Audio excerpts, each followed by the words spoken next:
KTO Radio présente À haute voix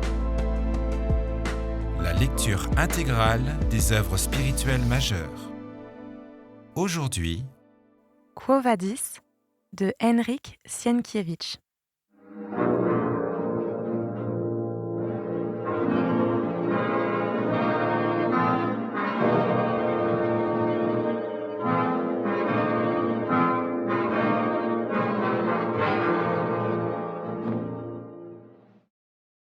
Pétrone s'était réveillé vers midi, comme à l'ordinaire très fatigué. La veille, il avait été convié chez Néron à un festin qui s'était prolongé fort tard dans la nuit. Depuis un certain temps, sa santé commençait à se gâter. Il disait lui-même qu'il se réveillait le matin comme engourdi et incapable de rassembler ses pensées. Mais le bain matinal et un soigneux pétrissage de son corps, effectué par des esclaves rompus à cela, activaient la circulation de son sang paresseux, le ranimaient, le revigoraient, ce qui fait que, de l'éléthésium, dernier compartiment des bains, il sortait comme ressuscité, les yeux pétillants d'esprit et de gaieté, rajeuni, plein de vie, raffiné, tellement inégalable qu'Othon lui-même n'eût pu rivaliser avec lui, Pétrone, appelé à juste raison l'arbiter elegentiarum. Il se rendait rarement au bain public, à moins que ne s'y trouvât quelque rhéteur qui suscitait l'admiration et dont on parlait en ville, ou qu'il n'y eût dans les éphébis des combats exceptionnels. Il avait d'ailleurs, dans son insula, ses propres bains que Célère, le célèbre associé de Sévère, avait agrandis, refaits et aménagés avec un goût tellement sûr que Néron lui-même en reconnaissait la supériorité sur les bains césariens, pourtant plus vastes et incomparablement plus fastueux. Après ce festin, donc, où, s'étant lassé des pitreries de Vatinius, il avait pris part avec Néron, Lucain et Sénétion à une diatribe sur la question de savoir si la femme avait une âme, il s'était levé tard et prenait son bain, comme d'habitude. Deux énormes balnéatores venaient tout juste de le poser sur une mensa de cyprès, recouverte d'un byssus égyptien d'une blancheur neigeuse, et, de leurs mains trempées dans une huile parfumée, ils commencèrent à frictionner son corps sculptural. Lui, les yeux fermés, attendait que la chaleur du laconicum et celle de leurs mains eussent pénétré en lui et en eussent chassé sa lassitude. Au bout d'un moment, ayant ouvert les yeux, il s'enquit du temps, puis des gemmes que le joaillier Idomène avait promis de lui faire porter ce jour-là. Or il faisait beau, une légère brise soufflait des monts Albins, et les gemmes n'étaient pas arrivées. Pétrone referma les yeux et ordonna qu'on le transportât au tépidarium quand, de derrière la portière, surgit le nomenclator qui annonça que le jeune Marcus Vinicius, récemment rentré d'Asie mineure, était venu lui rendre visite. Pétrone donna l'ordre de faire entrer le visiteur au tépidarium où il se rendit lui-même. Vinicius était le fils de sa sœur aînée qui, des années plus tôt, avait épousé Marcus Vinicius, qui fut consul sous Tibère. Le jeune homme avait, sous les ordres de Corbulon, combattu les Parthes et, la guerre terminée, était revenu à Rome. Pétrone avait pour lui un faible confinant à l'attachement, car Marcus était un beau jeune homme athlétique. Il savait de surcroît garder une certaine mesure esthétique dans la débauche, ce que Pétrone appréciait par-dessus tout. « Je te salue, Pétrone, » dit le jeune homme en entrant d'un pas souple dans le tépidarium. « Que tous les dieux te soient propices, et surtout Asclépios et Cypris, car, sous leur double égide, il ne peut rien t'arriver de mal. Bienvenue à Rome, et que le repos te soit doux après la guerre, » lui répondit Pétrone, en dégageant sa main des plis de l'étoffe moelleuse de lin dont il était enveloppé. « Quoi de neuf en Arménie ? Lors de ton séjour en Asie, n'as-tu pas fait un tour en Bithynie ?» Pétrone avait été jadis proconsul en Bithynie, et l'avait même gouverné énergiquement et équitablement. Cela était en étrange contradiction avec le caractère de cet homme, célèbre pour son comportement efféminé et un goût très vif pour les jouissances. Aussi aimait-il évoquer cette période qui était une preuve de ce qu'il aurait pu être et aurait su être si cela lui avait plu. Il m'est arrivé d'aller à Héraclée, répondit Vinicius. Corbulon m'y avait envoyé avec l'ordre d'en ramener des renforts. Ah, Héraclée. J'y ai connu une jeune fille de Colchide, pour laquelle j'aurais donné toutes les divorcées d'ici, sans excepter Popée. Mais c'est de l'histoire ancienne. Donne-moi plutôt des nouvelles de la frontière des Parthes. À vrai dire, il m'ennuie. Tous ces Vologèses, Tiridates, Tigranes et tous ces barbares qui, comme l'affirme le jeune Arulanus, marchent encore chez eux à quatre pattes et ne font semblant d'être des hommes que devant nous. Mais maintenant on en parle beaucoup à Rome, ne serait-ce que parce qu'il est dangereux de parler d'autre chose. Cette guerre se déroule mal. Et si ce n'était Corbulon, elle pourrait se solder par une défaite. Corbulon, par Bacchus, c'est un vrai petit dieu de la guerre, un véritable Mars, un grand chef guerrier bien que bouillant, intègre et sot. Je l'aime bien, ne serait-ce que parce que Néron le craint. Corbulon n'est pas un sot. Tu as peut-être raison. D'ailleurs, cela n'a aucune importance. La sottise, comme dit Pyrrhon, n'est en rien plus mauvaise que la sagesse, et ne diffère d'elle en rien. Vinicius se mit à parler de la guerre, mais lorsque Pétrone referma ses paupières, le jeune homme, voyant son visage las et quelque peu amaigri, changea de sujet et s'enquit avec une certaine sollicitude de sa santé. Pétrone rouvrit les yeux. Sa santé ? Non, elle n'était pas parfaite. À vrai dire, il n'en était pas encore arrivé au stade du jeune Cicéna, qui avait perdu à tel point sa faculté de perception que, quand on le portait au bain, il demandait « Suis-je assis ?» Mais il n'allait pas très bien. Vinicius venait de le mettre sous la protection d'Asclépios et de Cypris. Cependant, lui, Pétrone, ne croyait pas en Asclépios. On ne savait même pas de qui il était le fils, cet Asclépios. D'Arsinoé ou de Coronide. Or, quand on n'est pas sûr de la mère, alors que dire du père ? Qui peut, de nos jours, garantir que son père est vraiment le sien ? Ici, Pétrone se mit à rire, puis il continua. J'ai, il est vrai, envoyé il y a 2 ans à Épidore 3 douzaines de grives vivantes et une coupe de pièces d'or. Mais sais-tu pourquoi ?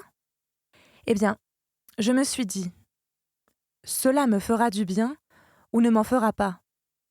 Mais cela ne peut en aucun cas me faire du mal.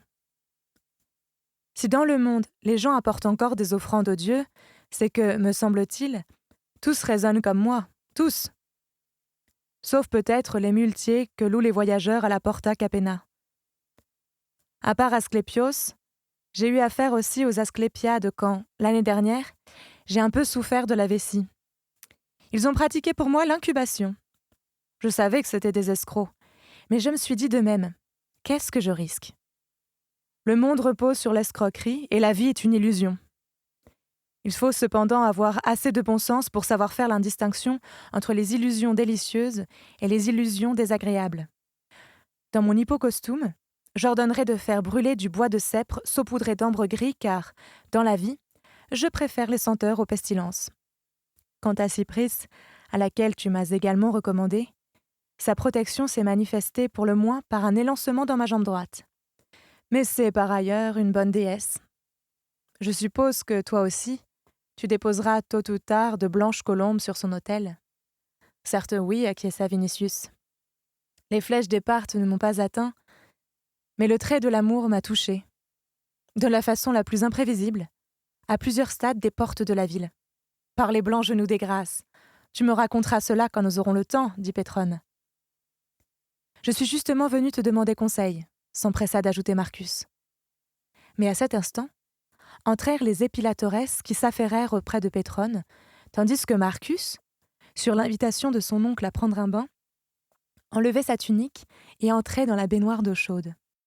« Ah, je ne te demande même pas si ton amour est partagé », reprit Pétrone en contemplant le jeune corps de Vinicius comme sculpté dans le marbre. « Si Lysippe t'avait connu, tu aurais aujourd'hui orné, sous la forme d'une statue d'Hercule adolescent, la porte qui mène au Palatin. » Le jeune homme eut un sourire de satisfaction et se plongea dans la baignoire, éclaboussant abondamment d'eau chaude la mosaïque qui représentait Héra priant le sommeil d'endormir Zeus. Pétrone le fixait d'un œil satisfait d'artiste. Son bain terminé, Marcus se remit à son tour aux mains des épilateuresses quand entra un lector, avec sur le ventre un étui de bronze contenant des rouleaux de parchemin. « Veux-tu entendre quelque chose » demanda Pétrone. « Si c'est une œuvre de toi, alors bien volontiers, répondit Vinicius. Sinon, je préférerais bavarder. Les poètes vous assaillent aujourd'hui à tous les coins de rue. » C'est un fait. On ne peut passer devant une basilique, des thermes, une bibliothèque ou une librairie sans voir un poète gesticuler comme un singe. Lorsqu'il est arrivé d'Orient, Agrippa les a pris pour des fous. Mais c'est comme ça de nos jours. César écrit des vers, par conséquent, tout le monde doit suivre son exemple. Il est seulement interdit d'écrire des vers meilleurs que ceux de César, et cela étant, je crains un peu pour Lucain. Mais moi, j'écris de la prose, que je ne sers ni à moi-même ni à d'autres. Ce que le lecteur devait lire, c'était les codicilles de ce pauvre Fabricius Veiento. Pourquoi ce pauvre ? Parce qu'on lui a signifié d'aller faire l'Ulysse et de ne pas réintégrer ses pénates jusqu'à nouvel ordre. Cette odyssée lui sera d'autant plus supportable que sa femme n'est pas Pénélope. Inutile de te dire que l'on a agi sottement. Mais ici, personne ne prend les choses autrement que superficiellement. C'est un livre assez médiocre et insipide que l'on a commencé à lire passionnément qu'une fois que l'auteur fut exilé. Maintenant, on entend crier de toutes parts « Scandala, scandala !» Il est possible que Veiento ait inventé certaines choses, et moi qui connais la ville, qui connais nos patresses et nos femmes, je t'assure que tout cela est bien pâle comparé à la réalité. N'empêche que chacun y cherche actuellement soi-même avec appréhension, et ses connaissances avec un malin plaisir. À la librairie d'Avirinus, 100 scribes recopient le livre sous la dictée, et son succès est assuré. Il n'y est pas question de tes exploits ? Si. Mais l'auteur s'est mépris sur moi, car je suis tout à la fois et plus mauvais et moins plat qu'il ne me décrit. Vois-tu, nous avons ici, depuis longtemps, perdu le sens de ce qui est convenable ou inconvenant.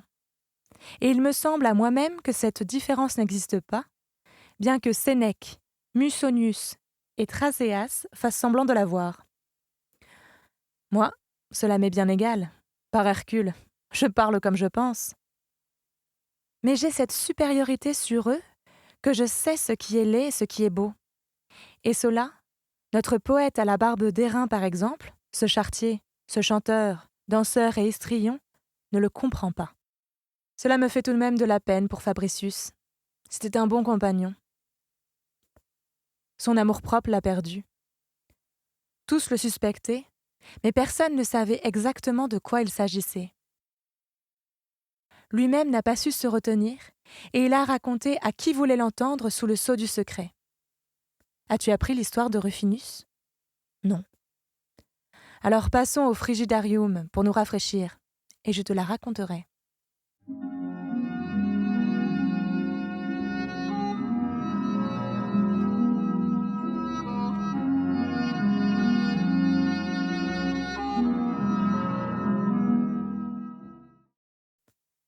Ils se rendirent au Frigidarium, au milieu duquel jaillissait un jet d'eau rose claire qui exhalait une odeur de violette.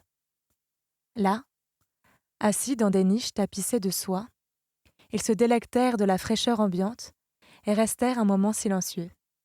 Vinicius regardait, songeur, un faune de bronze qui cherchait de ses lèvres avides celle d'une nymphe renversée sur son bras. Puis il dit « Celui-là a bien raison. Voilà ce qu'il y a de meilleur dans la vie. » Plus ou moins.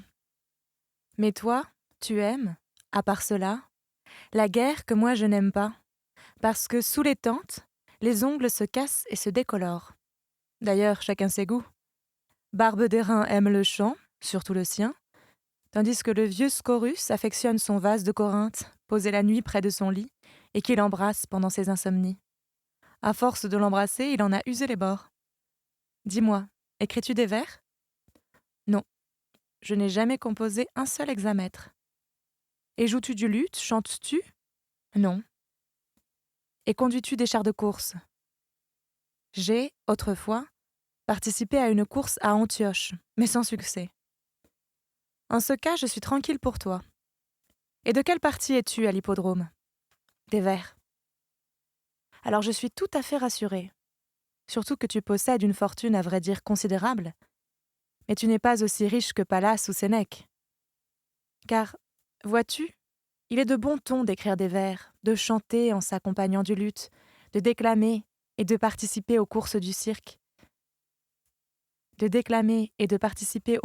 cirque, mais il est préférable, et surtout moins dangereux, de ne pas écrire de vers, de ne pas jouer d'un instrument, de ne pas chanter et de ne pas faire de course au cirque. Le mieux, en revanche, est de savoir admirer lorsque c'est Barbe d'Airain qui fait tout cela. Tu es beau garçon, donc tu cours le risque de plaire à Popée. Mais elle a trop d'expérience pour s'éprendre de qui que ce soit. Elle a eu de l'amour à satiété auprès de ses 2 premiers maris. Auprès du 3e, il s'agit pour elle de toute autre chose. Sais-tu que cet imbécile d'Othon l'aime toujours à la folie? Il erre là-bas, sur les rochers d'Hispanie, et soupire. Il a perdu ses anciennes habitudes au point de ne plus prendre soin de lui-même. Et il lui suffit maintenant pour se faire coiffer de 3 heures par jour. Qui se serait attendu à cela, surtout de la part d'Othon? Moi je le comprends, dit Vinicius. Mais à sa place, je ferais tout autre chose. Et quoi donc? Je formerais avec des montagnards de là-bas des légions qui me seraient fidèles. Ces Ibères sont de vaillants soldats. Vinicius, je suis tentée de te dire que tu n'en serais pas capable. Et sais-tu pourquoi? Ces choses-là, on les fait, mais on n'en parle pas, même au conditionnel. Quant à moi, à sa place, je me moquerais de Popée, je me moquerais de Barbe d'Airain, et je mettrais sur pied pour mes besoins des légions non pas d'Ibères, mais d'Ibériennes. Tout au plus, j'écrirai des épigrammes que d'ailleurs je ne lirai à personne, pas comme ce pauvre Rufinus. Tu devais me raconter son histoire. Je te la conterai dans l'Onctorium. Mais dans l'Onctorium, l'attention de Vinicius se porta sur autre chose, à savoir de ravissantes esclaves qui attendaient les baigneurs. 2 d'entre elles, des négresses, semblables à de somptueuses statues d'ébène, se mirent à leur oindre le corps de délicates senteurs d'Arabie. D'autres, des Phrygiennes, habiles dans l'art de la coiffure, tenaient dans leurs mains fines et souples comme des serpents, des miroirs d'acier poli et des peignes. 2 autres, de jeunes Grecques de Cos, que l'on eût prises pour des déesses, attendaient en leur qualité de vestiplicae le moment d'agencer les plis des toges de leur maître. « Par Zeus, rassembleur des nuages !» s'exclama Vinicius. « Quel choix tu as !»« Je préfère la qualité à la quantité, » répliqua Pétrone. « Toute ma familia à Rome ne dépasse pas les 400 têtes, et je pense que seuls les parvenus ont sans doute besoin d'un plus grand nombre de domestiques pour leur service personnel. Même Barbe d'Airain ne possède pas de corps plus beau, remarqua Vinicius, les narines palpitantes. Pétrone lui rétorqua avec une certaine nonchalance amicale. « Tu es mon neveu. Et moi je ne suis ni aussi égoïste que Bassus, ni aussi tatillon qu'Aulus Plotius. » Ayant entendu ce dernier nom, Vinicius oublia un moment les jeunes filles de Cos et, relevant vivement la tête, il demanda « Comment se fait-il qu'Aulus Plotius te soit venu à l'esprit? Sais-tu que, mettant d'Émile le bras devant la ville, j'ai passé une 15aine de jours chez lui? Étant passé à côté de moi au moment de l'accident, et voyant combien je souffrais, Plotius m'emmena chez lui, où un de ses esclaves, le médecin Mérion, me soigna. C'est précisément de cela que je voulais te parler. Et pourquoi donc? Serais-tu par hasard tombé amoureux de Pomponia? En ce cas, je te plains. Pas jeune et vertueuse. Je ne saurais imaginer plus mauvais amalgame. Brrr. Non, pas de Pomponia, hélas, répondit Vinicius. Alors de qui? Si je le savais moi-même. Je ne sais même pas exactement quel est son prénom. Lygie ou Calina? On l'appelle chez eux Lygie, car elle est issue du peuple des Lygiens, tandis que son nom barbare est Calina. Étrange maison que celle de ces Plosius. Elle est pleine de monde, et pourtant il y règne un silence semblable à celui des bosquets de Sibiacum. Pendant ces 10 ou quelques jours, je ne savais pas qu'elle abritait une divinité. Quand une fois, à l'aube, Je l'ai vue se laver à la fontaine du jardin. Et je te jure sur l'écume de laquelle a surgi Aphrodite, que les rayons de l'aurore passaient à travers son corps. J'ai pensé qu'elle se dissiperait au soleil levant comme se dissipe l'étoile du matin. Depuis, je l'ai revue 2 fois. Et depuis aussi, je ne sais plus ce qu'est le repos. Je ne connais pas d'autre désir. Je ne veux pas savoir ce que peut me donner la ville. Je ne veux pas de femme, je ne veux pas d'or. Je ne veux pas de bronze de Corinthe, ni d'ambre, ni de nacre, ni de vin, ni de festin. Je veux seulement Ligie. Je te le dis franchement, Pétrone. Je languis d'amour pour elle, comme languis d'amour pour Pasithea, le sommeil représenté sur la mosaïque de ton tépidarium. Je languis d'amour, jour et nuit. Si c'est une esclave, rachète-la. Elle n'est pas une esclave. Qu'est-elle alors? Une affranchie de Plotius? N'ayant jamais été une esclave, elle n'a pas pu être affranchie. Donc, je ne sais pas, une fille de roi ou quelque chose de semblable. Tu m'intrigues, Vinicius. Si tu veux bien m'écouter, j'assouvirai ta curiosité. L'histoire n'est pas trop longue. Tu as peut-être connu personnellement Vanus, roi des Suèves, qui, chassé de son pays, a fait ici, à Rome, un long séjour, et s'est même signalé par sa chance au jeu d'osselets et son habileté à conduire les chars de course. César Drusus le fit remonter sur son trône. Vanus, qui était en réalité un homme remarquable, gouverna tout d'abord avec sagesse et mena des guerres heureuses. Par la suite, pourtant, il commença à trop pressurer non seulement ses voisins, mais aussi ses propres Suèves. C'est alors que ses 2 neveux, Vangio et Sido, fils de Vibilius, roi des Hermandures, décidèrent de le contraindre à partir de nouveau pour Rome, tenter sa chance aux osselets. Je m'en souviens, c'était il n'y a pas si longtemps, sous le règne de Claude. Oui, une guerre éclata. Vanus appela à son secours les Yazigues. En revanche, ses gentils neveux firent appel aux Lygiens, qui, ayant entendu parler des richesses de Vanus et, alléchés par l'espoir d'un butin, accoururent en si grand nombre que l'empereur Claude lui-même commença à craindre pour la paix à la frontière. Claude ne voulait pas s'immiscer dans les guerres des barbares. Il écrivit cependant à Atelius Ister, qui commandait la légion du Danube, de porter une attention vigilante au déroulement de cette guerre et de ne pas permettre de troubler notre paix. Ister exigea alors des Lygiens qu'ils lui promissent de ne pas franchir la frontière. Non seulement ils acceptèrent de respecter cette exigence, mais donnèrent encore des otages, parmi lesquels se trouvaient la femme et la fille de leur chef. Tu sais que les barbares emmènent à la guerre leurs femmes et leurs enfants. Eh bien, ma Ligie est la fille de ce chef. D'où sais-tu tout cela? Aulus Plotius lui-même me l'a dit. Et effectivement, les Lygiens n'ont pas alors franchi la frontière. Mais les barbares arrivent comme l'orage et s'éloignent d'eux-mêmes.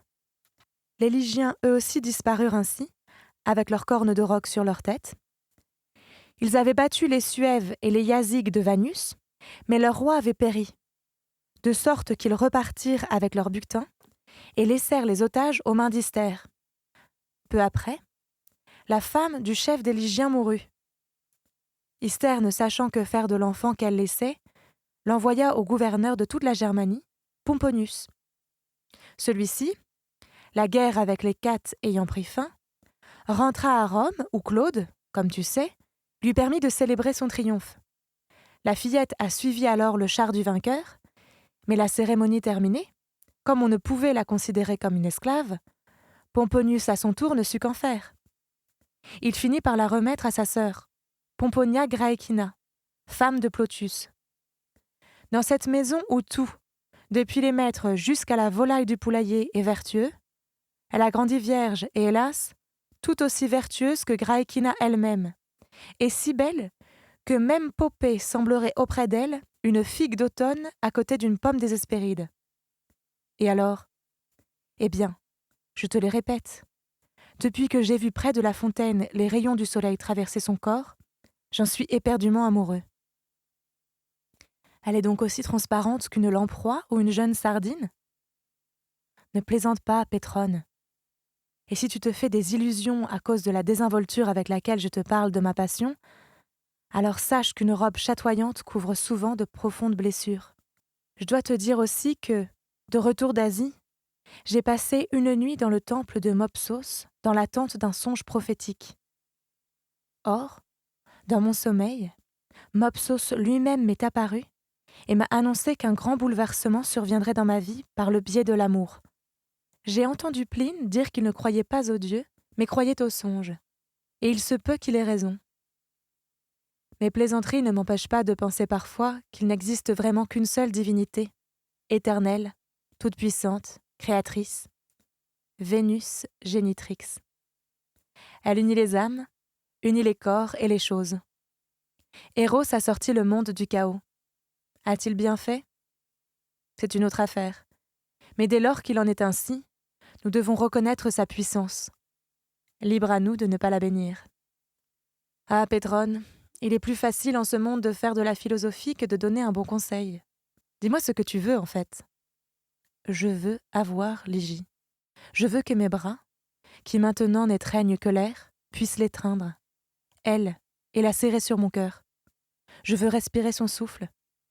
Si elle était une esclave, je donnerais pour elle à Aulus 100 filles aux jambes blanchies à la chaux, en signe qu'elles ont été mises en vente pour la première fois. Je veux la voir chez moi aussi longtemps que ma tête ne sera aussi blanche que la cime du Soracte en hiver. C'était À haute voix, une émission de KTO Radio. Aujourd'hui, Quo Vadis. Lecture, Marie Rambaud. Captation et réalisation, Gustave Schlicht et Thibaut Dagalier. Une émission disponible en podcast sur ktoradio.com ou sur l'application KTO Radio.